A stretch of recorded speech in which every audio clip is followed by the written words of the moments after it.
to take some questions from some of the members of our audience and some of our guests. And these questions have been received in advance. Our first question comes to us from Arturo Sanchez, Director General, ONAFE, Mexico.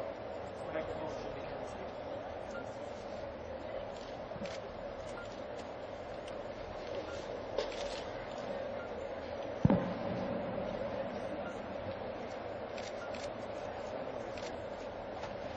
I am Arturo Sáenz, General Director of the International Council for Education Promotion from Mexico. I have two questions for Mr. Selig. Why do you think is early childhood development a good investment, especially in times of economic crisis?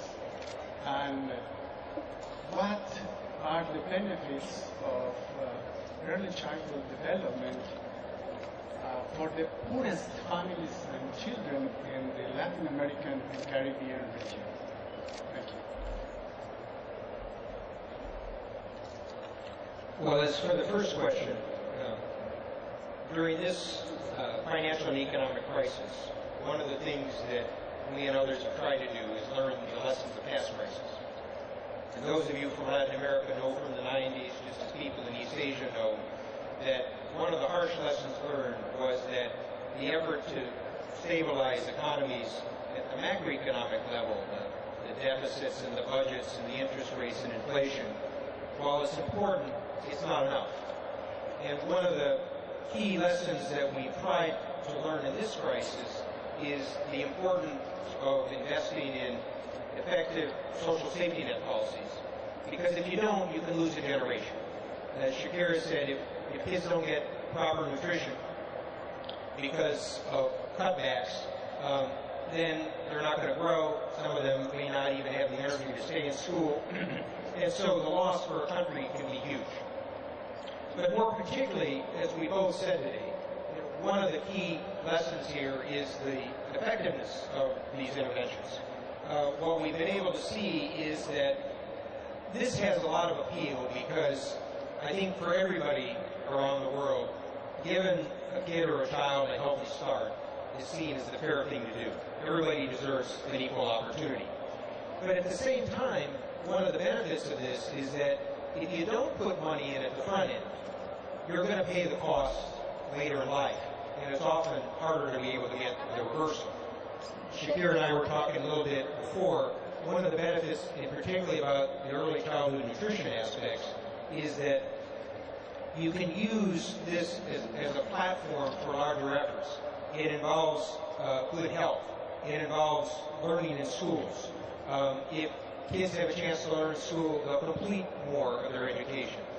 They'll be more productive and they'll be more motivated workers. And if you do the reverse, if kids drop out of school, kids get into trouble. Some of it turns to crime, to violence, to streets. So how do you try to avoid that aspect of not doing the early development? So the goal here is to try to create a virtuous cycle.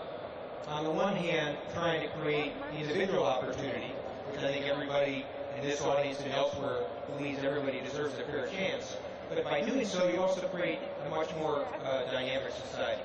Now, what was your second question again? I'm sorry.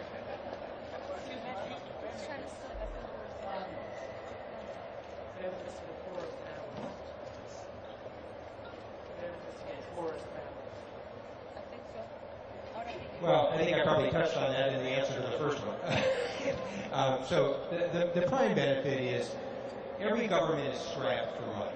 And particularly in a crisis like this, everybody is trying to figure out where they can get resources. So where do you want to put resources?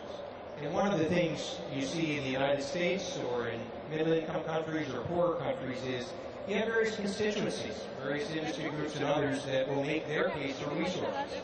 And the elderly, through politics, have been able to vote, be active. They will often make a good case. But who speaks for the young children? And yet, one of the things we've seen in terms of both fairness, cost effectiveness, and ability support, that can be the group that has the greatest benefits.